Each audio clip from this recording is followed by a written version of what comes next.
काशी के कॉरिडोर के तर्ज पर हरिद्वार के गंगा तट को भी विकसित करने का प्रस्ताव कल धामी कैबिनेट में पारित हुआ है। जिस प्रकार शिव भक्तों के लिए महाकाल लोक और काशी का निर्माण कार्य हुआ है, उसी तर्ज पर अब गंगा घाट का निर्माण भी किया जाएगा। मुख्यमंत्री पुष्कर सिंह धामी ने मीडिया से रूबरू होते हुए ये जानकारी साझा की। माननीय प्रधानमंत्री जी का धन्यवाद करता हूं कि प्रधानमंत्री जी ने काशी कॉरिडोर बनाया और दिव्य काशी और भव्य काशी आज एक नया स्वरूप ले चुका है, जहां पर भगवान बाबा विश्वनाथ जी के मंदिर में जाने का एक छोटा सा सकरा सा रास्ता होता था, आज वो पूरा हाईवे का रूप ले चुका है। कोई शिव भक्त गंगा जी का जल लेकर महादेव जी को चढ़ाना चाहता था तो चढ़ा नहीं पाता था, वह भी अब रास्ता सीधे ही प्रशस्त हो गया है। उसी प्रकार से महाकाल लोक बनकर देश की जनता को समर्पित हो चुका है, क्योंकि माँ गंगा का तट हरिद्वार यह भी जो है एक हमारा मैं कहूँ कि विश्वव्यापी स्थान है। इसका भी एक कॉरिडोर बनना चाहिए। उसके लिए हम लोगों ने कल कैबिनेट से इसका प्रस्ताव पारित किया है कि निकट भविष्य में हमको उसी तर्ज पर गंगा जी का ये तट, ये धर्म नगरी और मैं कहूँ माया नगरी हरिद्वार भी उसी तर्ज पर विकसित हो। आगामी 13 मार्च से गैरसैंण में शुरू होने जा रहे विधानसभा के बजट सत्र पर कांग्रेस ने हमला बोलते हुए कहा कि प्रदेश सरकार ने विधानसभा सत्र की अवधि को इतना कम रखा है कि इसमें सारे मुद्दों को समाहित नहीं किया जा सकता। आगामी 13 मार्च से गैरसैंण में शुरू होने जा रहे विधानसभा के बजट सत्र पर कांग्रेस ने हमला बोलते हुए कहा कि प्रदेश सरकार ने विधानसभा सत्र की अवधि को इतना कम रखा है कि इसमें सारे मुद्दों को समाहित नहीं किया जा सकता। कांग्रेस प्रदेश अध्यक्ष करण माहरा ने कहा कि सरकार गैरसैंण के मुद्दे को लेकर गंभीर नजर नहीं आ रही है, क्योंकि जब से बीजेपी की प्रदेश सरकार ने गैरसैंण को ग्रीष्मकालीन राजधानी घोषित किया है, तब से लेकर अब तक सरकार का कोई भी सरकारी कार्य गैरसैंण से नहीं हो पा रहा है, जो कि बेहद दुखद है। करण माहरा ने कहा कि ना तो मुख्यमंत्री और ना ही सचिव और ना ही मुख्य सचिव ना तो विधानसभा अध्यक्ष ने अब तक कोई सरकारी क्रियाकलाप गैरसैंण में किए हैं, जिससे साबित होता है कि गैरसैंण के मुद्दे को लेकर सरकार गंभीर नहीं है।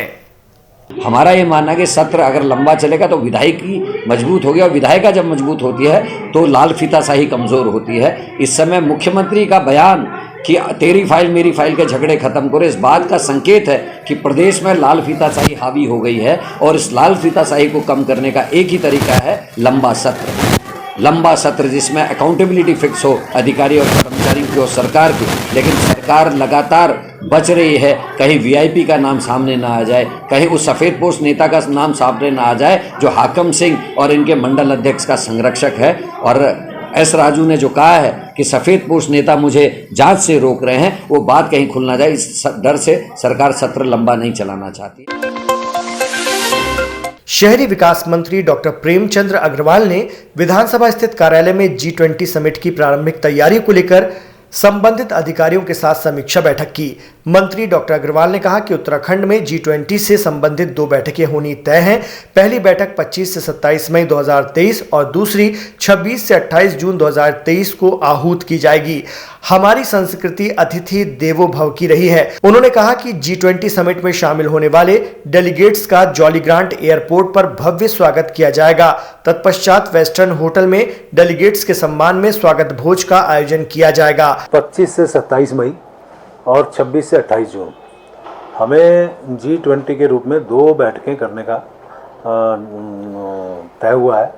और आप ये देखिए कि पूरी तरह से हमारी सरकार और हमारे अधिकारी इस विषय में बहुत बारीकी से हम लोग बातचीत कर रहे हैं, काम कर रहे हैं। जब तमाम डेलीगेट्स जो G20 के हैं एयरपोर्ट्स पे आएंगे, और एयरपोर्ट्स के आने के बाद जब उनको हमारे वेस्टर्न होटल जहाँ पे एक कार्यक्रम होना है, वहाँ से लेके चाहे लाइट को प्रॉपर करना हो, चाहे वहाँ पे नए पोल्स लगा के अच्छे सुंदर पोल्स लगाने की बात हो, सड़कों की बात हो, या फिर आपको उसमें कहीं सुंदरता के लिए फ्लोरिंग और इस टाइप की बात हो, और वहाँ से लेके लास्ट तक ये जहाँ जहाँ एरिया आएंगे, दुकानदारों के आगे जहाँ जहाँ ये दुकानें पड़ रही हैं उसके फसाड सुंदर एक जैसे हों।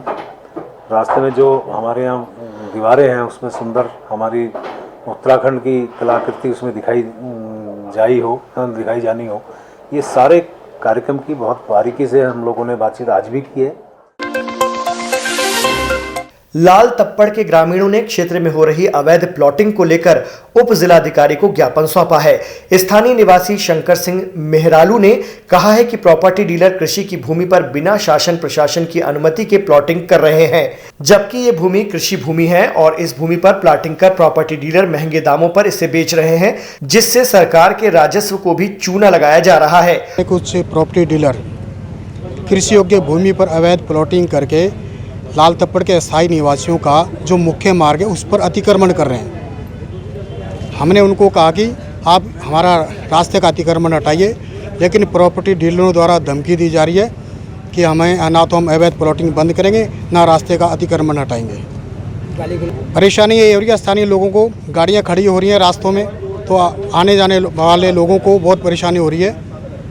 हाँ, इसी मुद्दे को लेकर हमने आज तहसील प्रशासन में हम सब लोग आए हैं और ज्ञापन दिया है। अक्टूबर में होने वाले नगर निकाय चुनाव को लेकर प्रशासन पूरी तरह तैयार हो चुका है, जिसके लिए आज से ओबीसी सर्वे की भी शुरुआत कर दी गई है। इसमें डोईवाला नगर पालिका के 20 वार्डों में जाकर बीएलओ और आंगनवाड़ी कार्यकर्तियां ओबीसी सर्वे कर अपनी रिपोर्ट उप जिलाधिकारी और नगर पालिका को सौंपेंगे, जिसके बाद सभी वार्डों और नगर पालिका अध्यक्ष के पद पर आरक्षण तय किया जा सकेगा। आज डोईवाला नगर पालिका में बीएलओ, तहसील और नगर पालिका प्रशासन के बीच महत्वपूर्ण बैठक हुई, जिसमें बीएलओ को प्रशिक्षण दिए जाने के साथ साथ सर्वे का कार्य तय सीमा में किए जाने पर जोर दिया गया।